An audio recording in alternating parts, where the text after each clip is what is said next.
the members of one of the gangs were waiting for me outside of my workplace. So I was able to escape out a side door, get in a car, but they also had a car waiting in the front of the building. So when I jumped in, they tried to crash into the car. The guy I was with took off. They followed us, chased us down on Washington Street in Hartford, and we turned on Capitol Avenue, which is one of the main spaces in Hartford.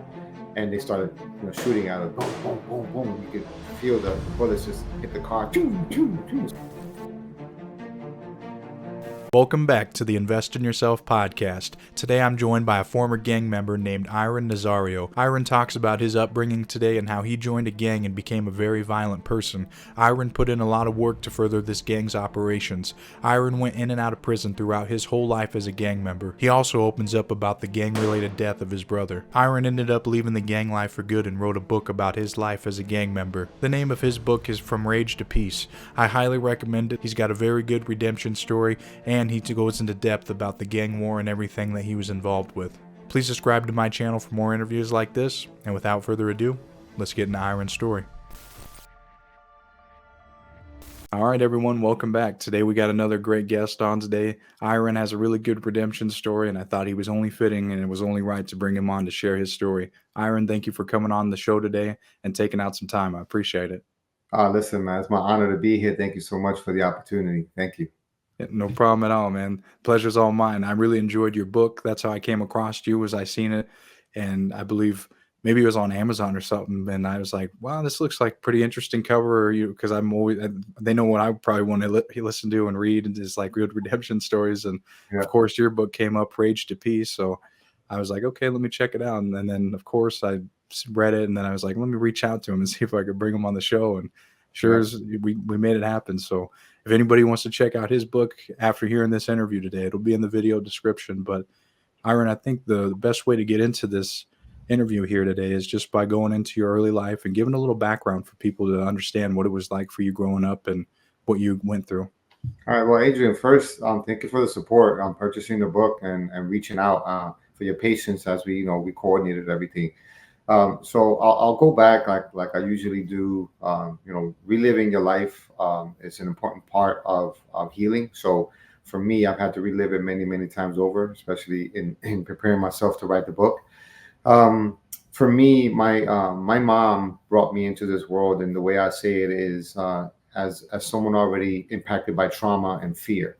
My mom was physically tortured by my dad while she was pregnant. So I know for a fact that many of the things that I'm going to get into today were a direct result of some of that trauma that my mom experienced. So, her abuse and subsequent drug use, dependency on drugs, led her to gang life and being around gangs when she was kind of in that lifestyle. And that was kind of some of my early teachings and education, where I found myself immersed in a life of a drug-dependent mom, drug-dependent folks, gang people in gangs, just a very hectic and chaotic scene for a child. So by the age of 4 or 5, I had experienced a lot around that lifestyle. So for me, it was normal.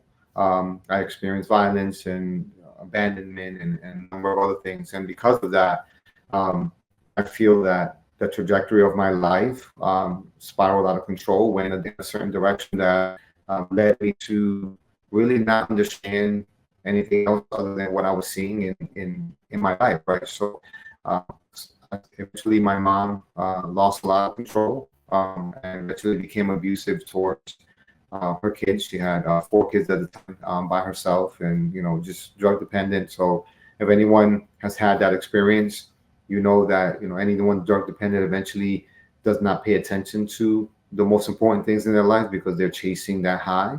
And my mom started to neglect us and really impact us with her lifestyle. And then once the physical abuse started, it was very closely followed by the mental abuse, which is in many instances more torturous because it sticks to you, right? The threats and just the behavior. So I started adopting this mindset of fear first, and then the fear turned into this protective mechanism, and then the protection turned into anger turned into rage, and then before you know it, as soon as I had an opportunity to engage in physical for violence, it was literally on my what I say wrists, right? It was ready to go. And anything that included violence was something that I welcomed because it was one of those outlets that I had learned to use in order to relieve myself of whatever fear or anger I had.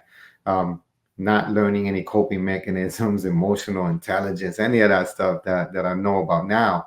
It was really about how can I use the most intense bit of rage and skill with my hands or a weapon to injure or hurt someone, because that's it felt good, to be honest with you. It felt good at some points to be involved in a fight, right? To get bloodied up, to be involved in something that caused someone else harm, because I didn't have to focus on anything else. So, growing up, even as early as 11, I was already running with little crews and posses and things like that.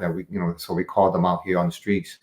And it was really, I didn't really have guidance or direction. It was just like, okay, I'm just going to do this. I'm going to exist in this space. So that's a little bit about that. I know that in between those times, I ended up having stints with the Department of Children and Families and foster care and foster homes, and running the streets and things like that. But that was before 11, right? So after that, I had the unfortunate scenario where my mother was again arrested for drug possession, drug sales, and things like that. And I ended up running from home and ended up homeless on the streets. So, when you're about 13 years old and you're homeless, you're sleeping in different buildings, under bridges, and whatever the case might be. You not only you suffered what you suffered, but now you have to adapt to a new way of existing, right? There's so much that happens on the homeless front, right? There's so much that happens on the street at night. There's so much that happens when it's freezing cold outside. There's so much you have to overcome in order just to survive, right? To make it, you have to literally start learning, excuse me, certain skills that are going to lead to your survival. And those skills aren't necessarily helpful to you in the moment, because they expose you to police, they expose you to criminality, they expose you to victim, to those that are looking for victims. So for me, being homeless at that age, I have to learn from the old heads that were out there, right? That's how I call them, my old heads out there. And they would be like, oh, don't do this, young man, or don't do that. And they tell you stories and stuff like that. But at the same time, they were hungrier than I was. So, they had to steal from you, or they had to rob you, or they had to stab you, or they had to rape you. Or it was all part of that, like, pot of ugliness, man, that existed in that space when you have people who are just vying for survival, right? So that's a little bit about my childhood up until I was about 13. So it included a lot of really horrible lessons, right? That and then I adopted as natural and normal. That as we get further into the conversation, it'll kind of tell you where it led me to. Right. And like, so for you, I'll just kind of talk about it a little bit more to give more a little context. So it's like you grew up in this household where there was just violence and so much going on, and no one to like really turn to when, say, in the book, you had a situation where you and your brother were getting chased by some local kids, and they were trying to beat you guys up. You go to your mom for help, and she tells you, "No, go out there and beat them up, and Yeah. or else you're not coming in or something." So like you didn't have that the No, nurturing. no, you know what? It was my mom's unfortunate upbringing and exposure to my dad's situation with the abuse made her into a fighter, man. She just refused to be dominated anymore at any point by anybody, right? So for her, my brother and I running from these guys chasing us and banging on the door. When she opened the door, it was like, no, you're either gonna die getting beat down, or you're gonna fight, right? You're not. I'm not gonna step in to stop this. You're gonna learn how to defend yourself, right? And unfortunately, in some households, especially speaking of what I know about, right, in the Latino culture, they say if they hit you, you hit back. If they disrespect you, you disrespect back. If you, etc. And very unfortunately, in very many instances, it leads to a habit of responding to triggers like that with violence. So yeah, we didn't have that, resolve it peacefully. It was just this really um, toxic, high energy and negative way space that we had to adapt to. So also then when your mom was arrested and you were on the street for a number of years, I suppose like just homeless because you had nowhere else to go to and you were really on alone and you really wanted to find just food and a place to stay and just all these kind of things, you would think like for other people like oh something like this happens, the police step in and they take them to like some foster home or something. For you that wasn't the Right. case, right? No, it wasn't because again, I think that the services or the resources or whatever it was that was existing at the time really didn't lend importance to chasing a 13-year-old around the streets, right? It wasn't that kind of thing. If you happen to make contact with law enforcement, and back then, we're talking the 90s, I mean, we're talking the 80s, right? The systems of and resources were very different. So, and law enforcement was different. So, if they ran into you, it was more criminalization type of experience than a support situation, right? So, it is known that individuals who are homeless encounter police at a really high rate, right? Because you're out there together. You're at night out there. They're at night out there. So the likelihood that you ran into police was high. So for me, the services weren't a part of that. It was more like running from the police, right? You learn from the people in the community that when the police show up, you run this way, you hide over here, you do this. So you don't necessarily know to turn to them, right? You don't necessarily learn to ask them questions. My mom was enemy number one of police because she was selling drugs, she was using drugs. So I never learned to respect them. I never learned to go to them as a resource, right? So yeah, that definitely wasn't a lesson I learned. So when you were on the street, how did you survive? Because you were on there It for a was number of years, right? How many years total? uh about 2.5 years of being out there, and the reason why I found a home is because I ended up in jail. So jail ended up being my new home, right? But so the way I survived was really learning from the guys that have been homeless for a while, like where you go, who do you talk to, and then I was blessed also to have a young friend of mine. His name is Cello, who passed away a couple of years ago. May he rest in peace. He was younger than me. He looked up to me, right? So when he knew that I was out on the street, he would sneak food to me, that his mother would make, or whatever the case might be. So I had, in bits and pieces, I had allies out there that would come in and from time to time give me food or help me out.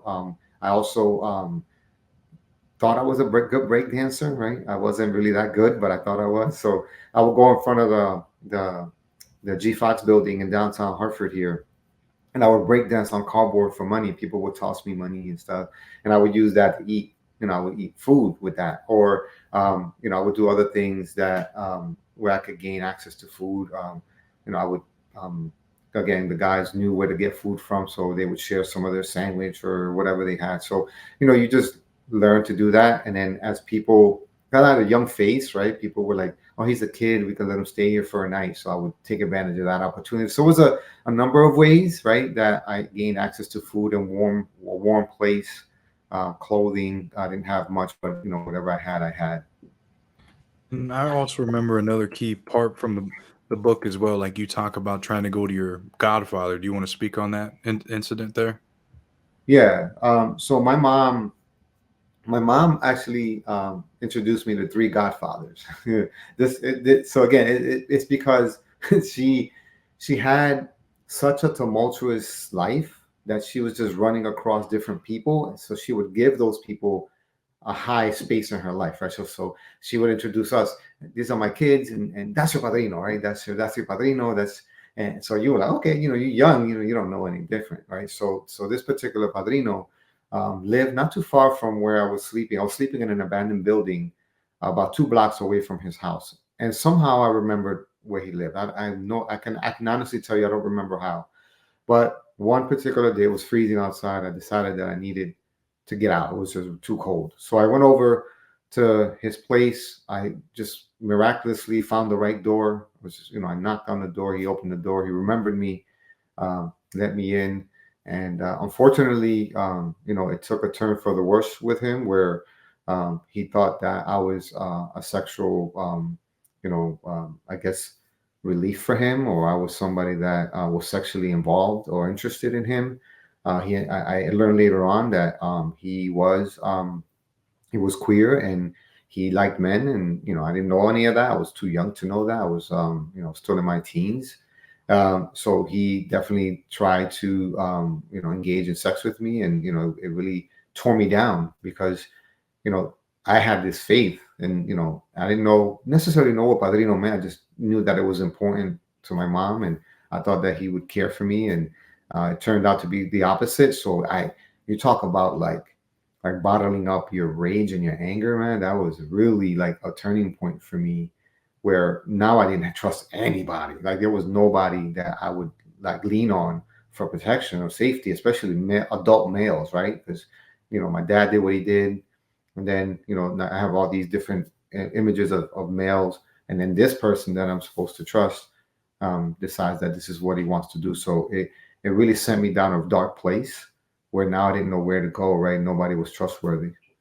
So after that had happened, like you getting more involved with the street life. I don't know particularly like you said you went to jail. So like during the before that, were you involved with the getting involved with the gang even more deeper, or was that after you got out of jail?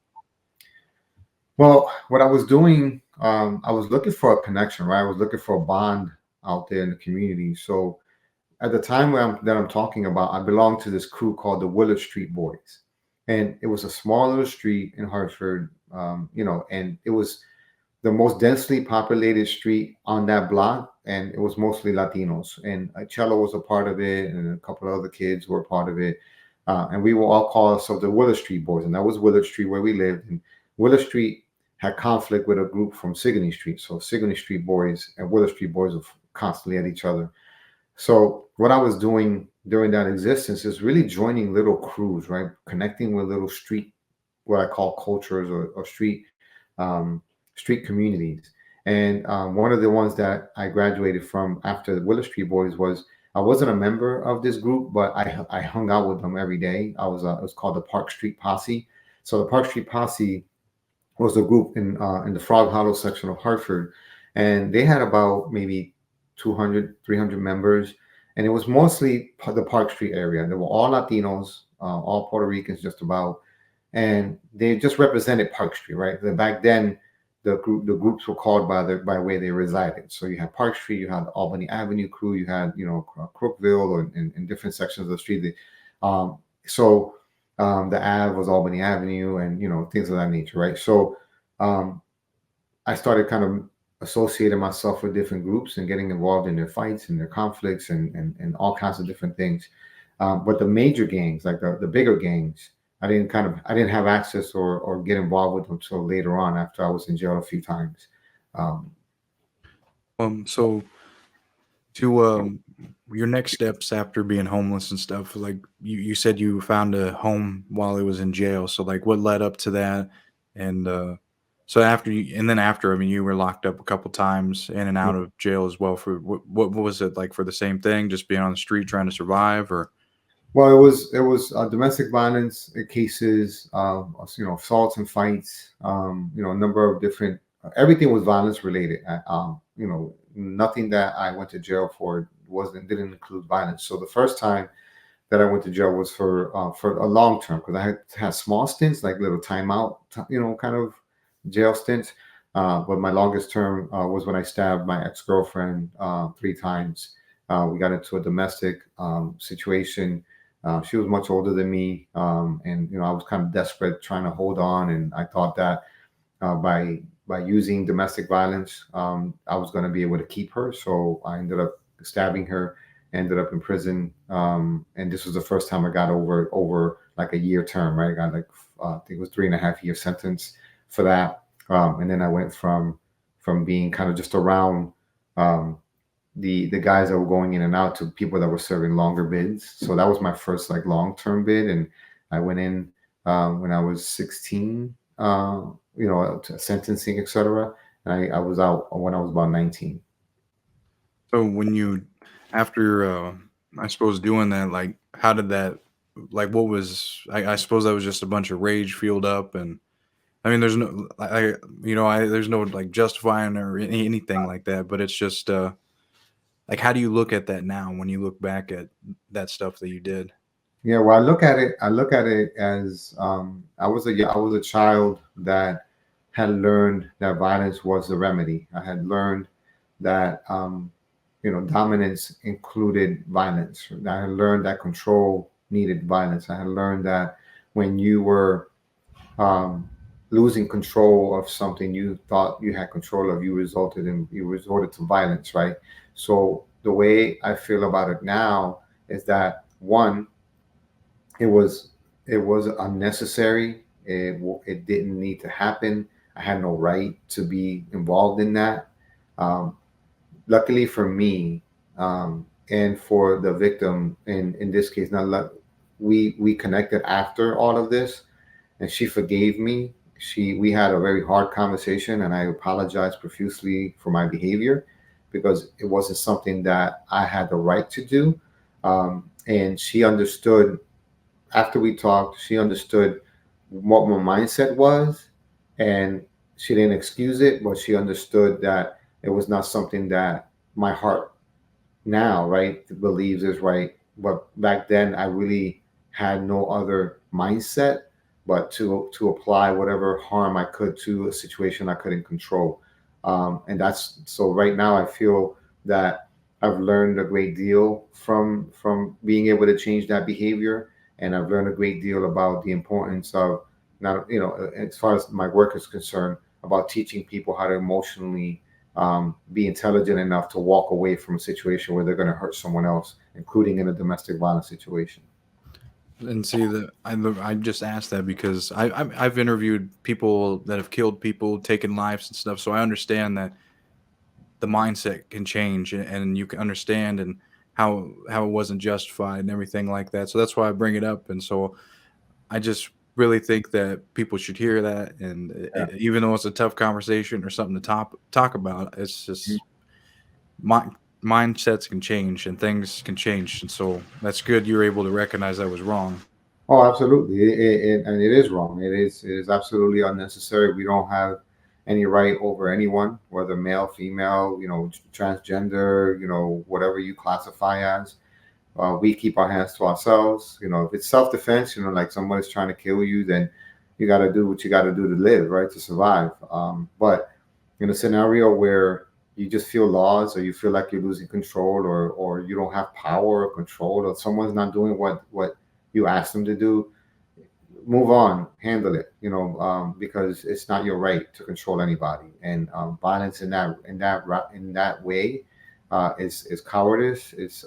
But again, I think when you don't know anything else, in some instances, you resort to that, and some people never recover. They just never grow out of that, or they never learn, or if they learn, they just don't have the requisite skills to apply them when they're in high stress situations. For me, I've had the opportunity and the fortune to break that chain in my connection in my life.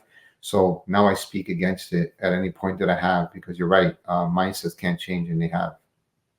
Well, just to move on and wrap or not wrap up, but like to move on to like the next that we went on in your life. What took place after you got out of these prison stints and going to jail? Was the gang life like after that, like the getting deeper and being involved in a full on gang, like a Yeah, member? absolutely. Yeah, I mean, you leave jail, right? And jail, prison, they call it a correctional institution, but there are very few correctional programs that correct people's behavior, because realistically, when you're there, there's so many people, right? And there's so much suffering, there's so much rage and anger and stuff like that, that it really just almost like increases your anxiety, your rage, your anger, right? Your bravado, your feelings of I need to behave this way to be relevant, because it's the space that you live in. So when I was released, I had no other skills. I had no high school diploma. I had nothing, right? So the best solution for me is to return back to the streets. So when I returned back to the streets, that's when the larger gangs started to come into our community, and the national gangs started to come into the community. So that's when I really started getting a real insight and access and an opportunity to become part of something bigger. And that's when I started kind of really um, diving into what that life was like, right? Like the hierarchy, right? The chain of command, right? The structure, the prayers, right? The rules, the leadership, and who ran what, the colors, the enemies, all that stuff started to become part of my world, especially after I was released from prison. What was the gang that you got involved with, and who was the rivals or the enemies, if you could speak on that? Yeah, I can speak on that. I was a Los Solidos member, and Los Solidos started out in prisons here in Connecticut. They were a combination of the Ghetto Brothers and the Savage Nomads. They merged together. So Savage Nomads had red color red. It was their color. The Ghetto Brothers had blue, and they merged them. So the Solidos had a red and blue colors. That's what the colors were of the organization. And it started out as a response to the influx of Latin kings who started coming into Connecticut from the West Coast. And as they grew in numbers, different gangs around the state started to kind of merge in order to defend and protect against that particular gang. Here, another major gang emerged called the 20 Loves, and they were primarily almost all African American. They had thousands of members. We had the Nietas that came from Puerto Rico, so they were here as well. Then maybe a couple years later, the Crips Bloods started kind of pouring into the community. So at that time, the number one enemy or rival of the Sotidos were the Latin Kings, because I mean, literally, like they were literally living right here. Like, if you, I mean, you had one block here, and then you cross the street, and it was them over there, and it was here. So it's only a matter of time, right? When you have so many people mixing and matching and driving by each other and going to the same parties, that human nature, somebody's gonna fight somebody.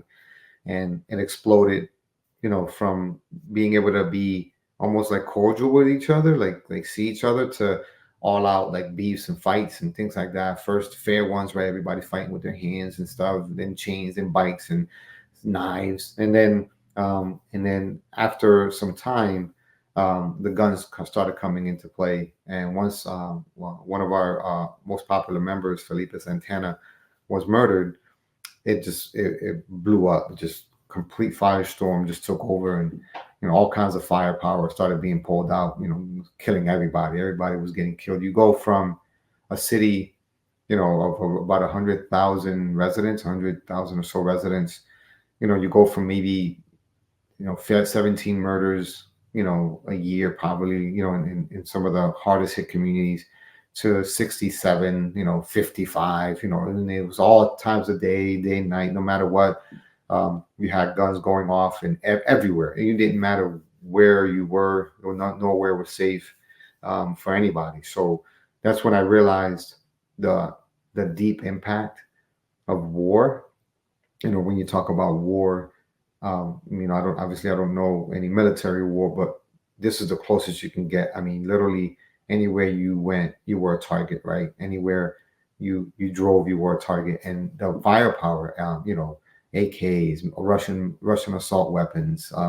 We even had people that threw grenades into people's businesses. I mean, it was just all out war, and lost a lot of friends, to all of that. A lot of people that are still maimed, right, and completely broken, paralyzed today because of all the shootings and killings that happened during that time. So that was when stuff got really, really, um, I guess, hectic and really traumatizing, um, and it was just really violent. It was just no stopping it once it started. And how long did this war go on? Was it like on forever, or did it just how long was it? Because was it, and also was it just over just gang fights and stuff that may have escalated, or was it like drugs or extortion, like that they were getting in each other's territories, or what Yeah. could you speak on about that? Well, when you're in that space, all the things you mentioned are almost a part of it, right? So, because it all depends on the gang, it all depends on the leadership, what they want to invest in. So, in the war lasted and years. So I think it first started in '91 and it carried all the way through to 2000, maybe 10. I mean, so you're talking like many years of people murdering each other, and the reasons for the war were many, but the height of it, like what blew it open, was the murder of Felipe Santana because he was so loved in the community. So the revenge factor, right, the all-out war factor hadn't exploded like that.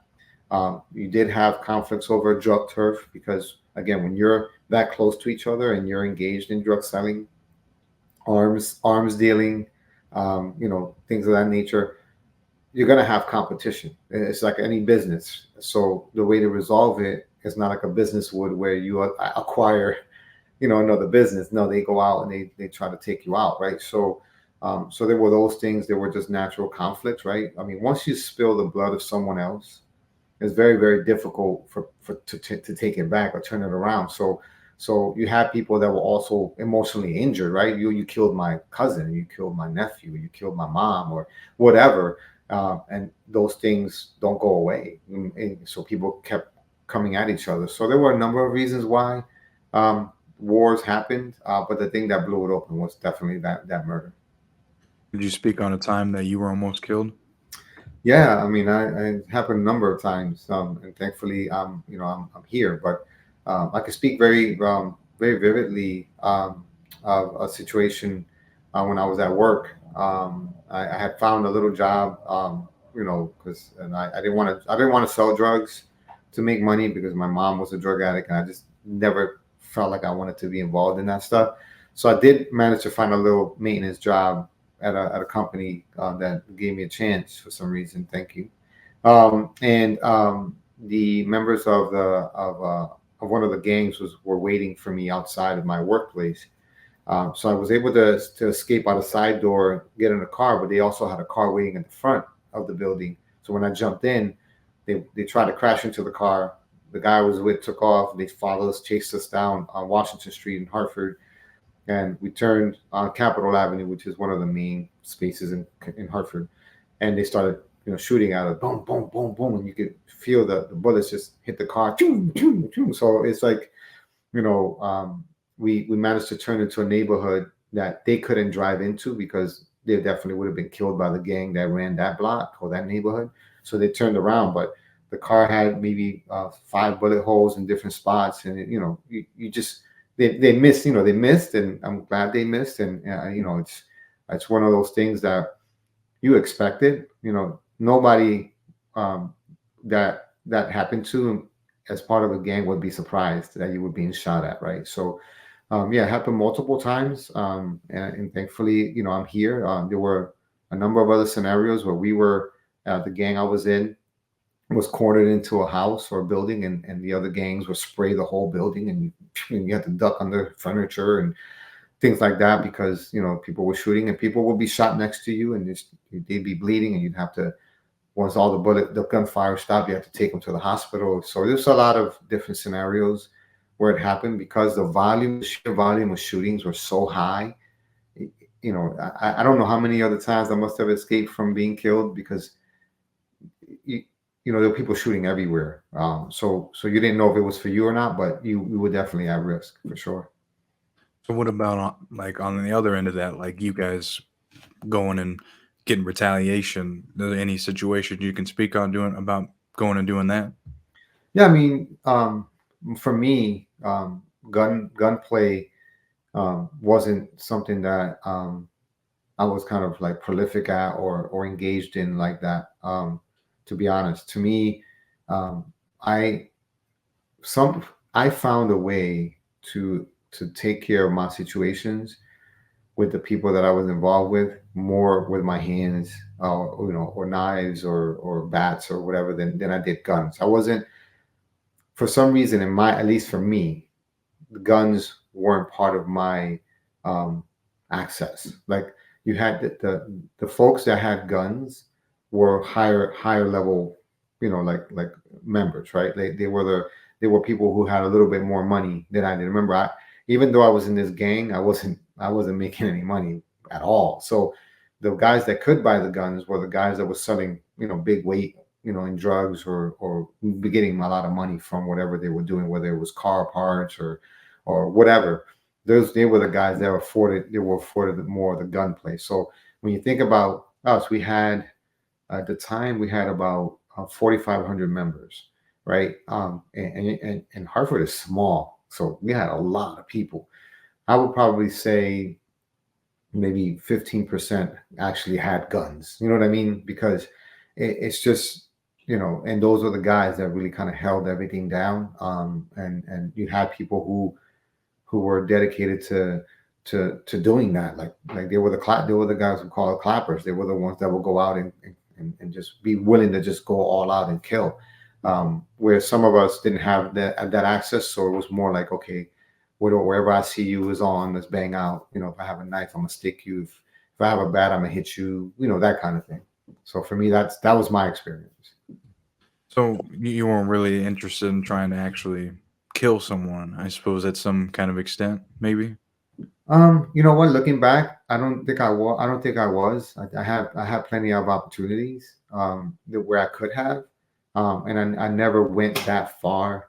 Um, Again, I've had a lot of time to reflect personally on who I am, and for me, coming from an abused past, there was something about having someone be a pure victim that eventually I didn't appreciate. You know what I mean? Because I had been a victim. So when my mind started shifting and learning more, if I fought you and I knocked you out, right, or you were bleeding on the ground, I didn't feel like I needed to end you, right? I needed to kill you to make a stronger point, right? So for me, I think that that's something that I think inherently I had based on what it was that I experienced. So yeah, I'm grateful for that. Trust me, because I wouldn't be talking to you right now if I had a different capacity to take it further than necessary. Right, because there's no coming back from taking someone's life. Like you can beat them up, do whatever, Yeah, they can recover for the most part. But when after you take someone out, there's no way, yeah, no way to come back. So, none, none. what for the next question that I have as well is like for you on the street. Eventually, a RICO charge came down during like this whole gang war. Yeah. Was it how long did it take for a RICO charge to come down, and what were the charges? So RICO, so the war lasted, I think this was in year, the war was in year 5 or 6. And finally the local police had ran out of options. They couldn't stop it. It was just too big, too many bodies, too many people, too many guns. So the FBI was called in, and they came in and applied the RICO statute to the gang that I was in and the other gangs in the area too. And they indicted us. I forgot how many people, but it was hundreds of us for different charges. So initially, I had been indicted with all the leadership. At this point, I was part of the leadership structure, so I was indicted with the leadership and accused of all the crimes. Like in RICO happens, right? They indict you and they charge you with all the crimes of the operation of the gang. But I think that as time went by, they realized that I wasn't really a player in many of the big decisions, which again I'm grateful for. Um, so for me, initially, I'm going to remember as much as I can. I know I was charged with conspiracy to commit arson, conspiracy to commit murder, conspiracy to cross state lines to commit a crime, gang involvement, like like actually like being in the gang was a RICO charge. Um, why not wire fraud, but interstate wire communications, like talking over the phone about crimes, etc. Assault, pretty much all these things. Eventually, they dropped all the charges into lesser charges, and I ended up pleading out to what's called misprison of a felony, which is, if you look it up, you're gonna be like, what? But it really is not being truthful to the FBI or to law enforcement about your crimes or the crimes of others that they kind of asked you about. So I refuse to testify or speak on other crimes, whether I had knowledge of them or not. And so I ended up getting convicted for or pleading guilty to misprision of a felony. And they sentenced me to I think it's 3 years, did 18 months of that in federal prison in New Jersey, and then came home after that and got a couple years, 3 years probation or 5 years probation. But I served 3 years of that time up on probation. And when these charges dropped down on you, were you, because there were some pretty heavy charges, whether you were involved with all of them or not, Mhm. and were you thinking of ever cooperating, or did you ever had a thought of that in your mind at all? No, no, you know, um, eh, when the indictments came down, I had a different mindset at the time. I was already working to prevent violence. I was at the School of Social Work doing work for them. So I had started to actually learn um, different ways of kind of like thinking and processing. I had additional support services and support people in my life. So when the indictments came down, I had confidence and I had the know-how to understand that I wasn't guilty of any of that stuff. I hadn't murdered anybody, right? I hadn't killed, I hadn't burned anybody's house. I knew that um, what I had to do was just stick to what I knew, right? This is my responsibility, and I also had adopted the mindset that if you do something by yourself, then there's nobody to testify against. There's nobody to testify against you. So I started really becoming a loner. If I fought somebody, a lot of times it was by myself. If I was in my car, I was by myself. And I didn't ask a lot of questions either, right? When you're involved in that kind of lifestyle, the less you know, the less you tell, right? So for me, it was like, I'm not going to ask about that or that or that because I don't want to know. You know what I mean? Especially when you're involved in that, because it puts you in a situation where now you have to make a decision to tell. But if you don't know, then you can't, there's nothing to tell.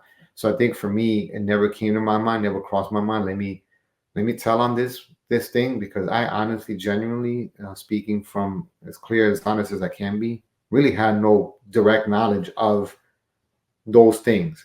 And I'm glad, I'm again grateful for that, because I know when people testified against me in court, they were speculating. There was no saying I physically saw him do this, do that. Oh, I think he should have, he could have, he may have, because of because I didn't really remember my earlier comment about trusting people.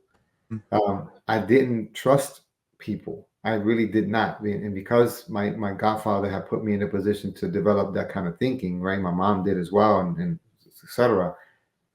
Even though I was in the gang, I never really trusted that people would have my back like that. You know what I mean? Like if I went with you somewhere, that you were going to be 100% for me, like you were going to be totally committed to me, and you would never tell on me, right? Or you would never backstab me. It just because I had so when you're personally injured by the people that are supposed to love you the most, it's hard to believe that somebody that you're not connected to by blood or by life in a long term way will have your back 100%, right? So that's just reality. Like you're just like, okay, how could you have my back when you don't?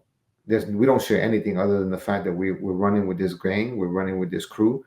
But I think at the drop of a hat, I'm not really anything to you. You're gonna do something to protect your back, right? To protect your hide or stay free. Because I thought that way, I just did not have information to share. So I never thought, let me do this, right? And just if I'm involved in something, I'm gonna take responsibility for it. And I'm not gonna bring people down with me because I'm gonna get a break. I did it, let's handle it. Mhm. That's a good way to answer it. And another point that happened, your brother was involved with the gang life as well. He was involved in the same gang, I'm assuming, right? Yeah, he was. And so during the wartime, is this he ended up unfortunately getting killed during this time? Yeah, yeah. He was killed. He was killed after the war.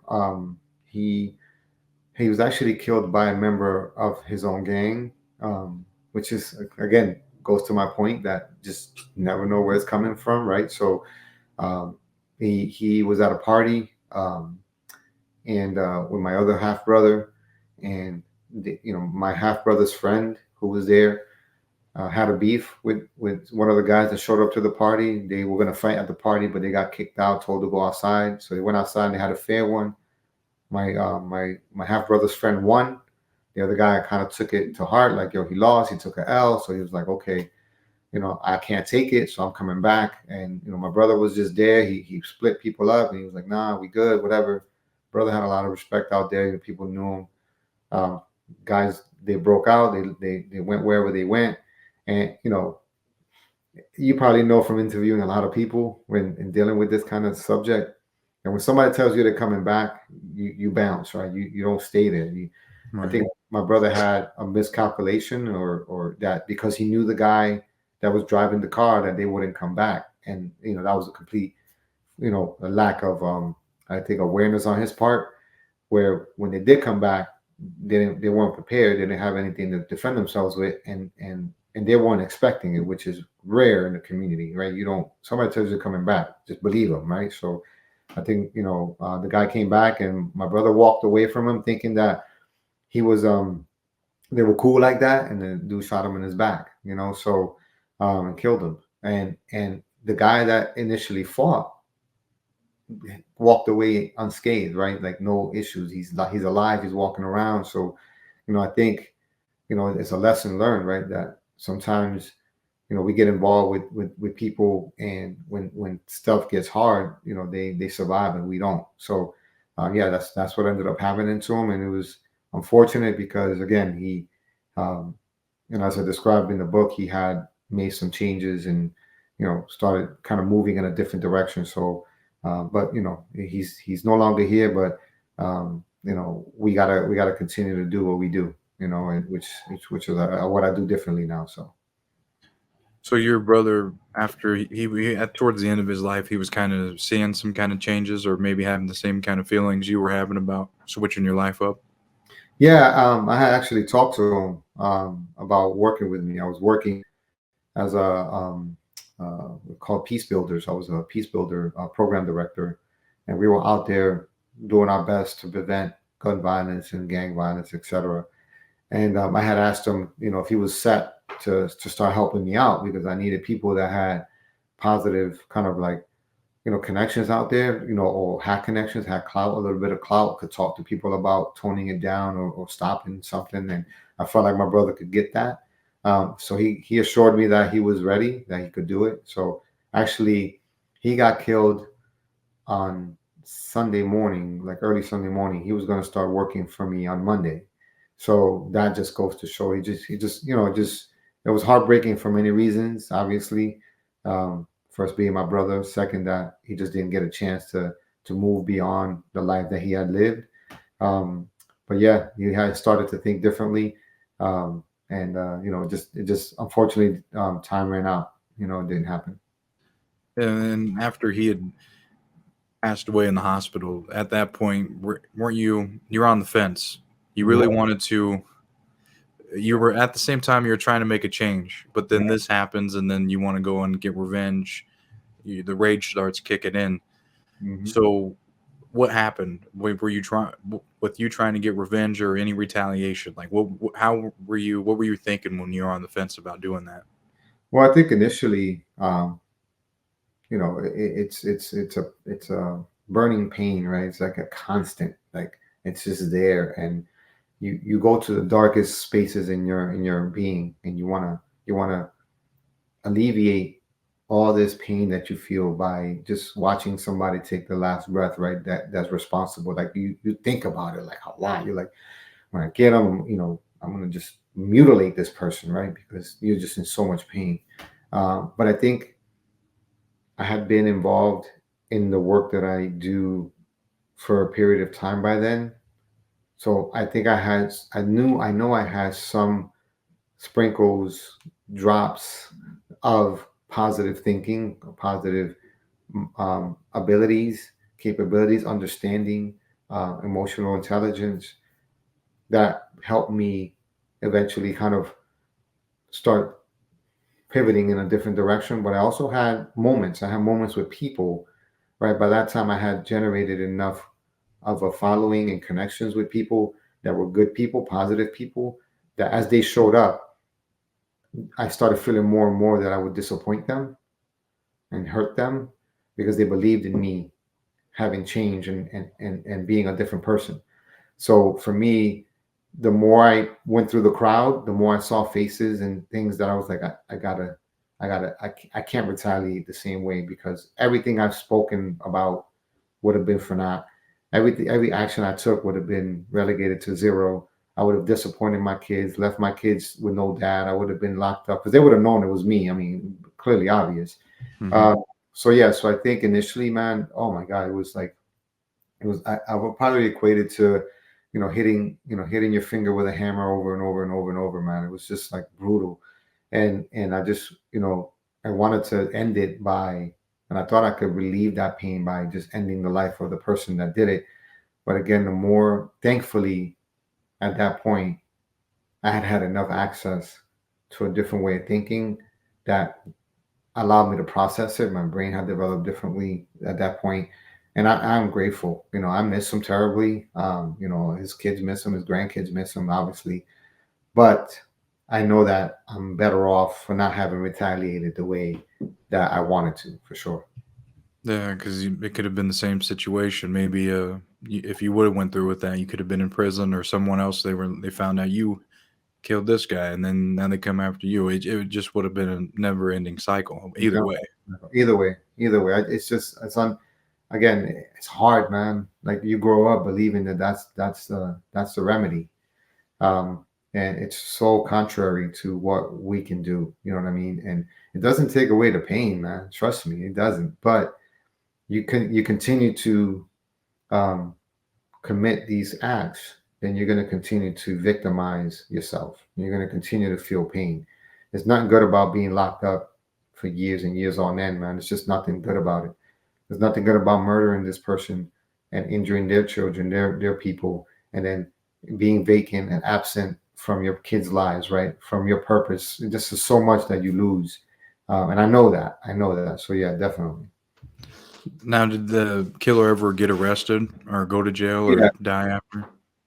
Now he got arrested. He's in jail now. So the system took care of what they had to take care of. So he's there. He's serving his time, and for me, he's not somebody that's a thought. I have bigger priorities to take care of. But yeah, he's definitely locked up. Well, and it's like you said. I mean, this life, the gangster life, it ends terribly, no matter what. And you were fortunate enough to be able to make the change. Unfortunately, your brother, he was starting to see it a little bit, but then that Mhm. happened. So just the fact that you're here speaking on this you beat the odds for sure, man. I Yeah, swear. yeah. I feel that way. I feel blessed, honored to have the space I have right now. I've you realize quickly, as your podcast is titled, and I love the title, Invest in Yourself. You realize just how important it is to invest in yourself, man. It really does allow you to make better decisions, to just have a sense of belonging, right? A sense of confidence, a sense of willingness to go into spaces that emotionally are uncomfortable, right? Because if you can do that, then all these other mental lapses and gaps can be filled with possibility, right, and hope, and then you're confident enough to ask for help. That's the biggest part of investing in yourself, is asking for help when you can't figure it out. And we're not taught that, so I'm glad I can do that. And I'm blessed to be here for sure.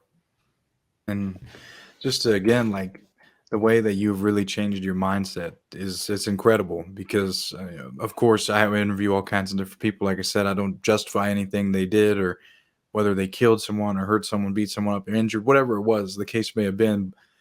it's just good to see that they're able to change their mindset just like you from how you used to live your life and what you thought was okay at the time, and to really make that change and come out and speak about it, because some people, they may never make the change, or maybe they do make a change or they don't come out and talk, but like you give like hope, because in that sense, how I'm what I mean by that is like you all the things that you have done and you were honest about them, you came forward, you shared your story. It just like say there's got to be other people out there that have been in the same situations as you, and for them to see that, well, if this guy can do it and he came out and he can change his life, then why couldn't I? Yeah. You like you can have a change in your mindset. It's just they just had to see this kind of stuff, hear this kind of stuff, because you show that change is possible. It's a fact, man. Yeah, well, that's why again, as I said, off off camera with you, I respect the fact that you're making the opportunities for people to have these conversations, because many of our brothers and sisters and people that are involved in these lifestyles, they're many times they're just wounded and they're suffering, and they're just taking out all that anger and suffering in a very violent way, destructive way.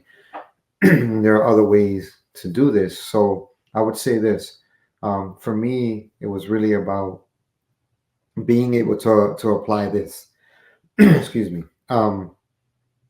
If I dedicated so much energy and effort to destroying my life, once I changed, why can't I dedicate even more effort and energy to improving my life? And that's what I tell brothers and sisters and anybody that I talk to. I said, yeah, all that energy and all that effort, you know, all that commitment, all that time dedicated to self-destruction, community hurting, violence, you name it. If you once you figure out or you get the help you need and or the connections, etc., and you just apply that same vigor and action and dedication and commitment to good things, your life will be blessed in ways that you can't even imagine. So this is what I'm doing now. The fire that was burning for evil and pain and destruction is burning brighter for peace and saving people and being invested in community, and in what I do and what I love to do. So and communicating the message. So it's burning hot, brother, and this is what I have to keep doing.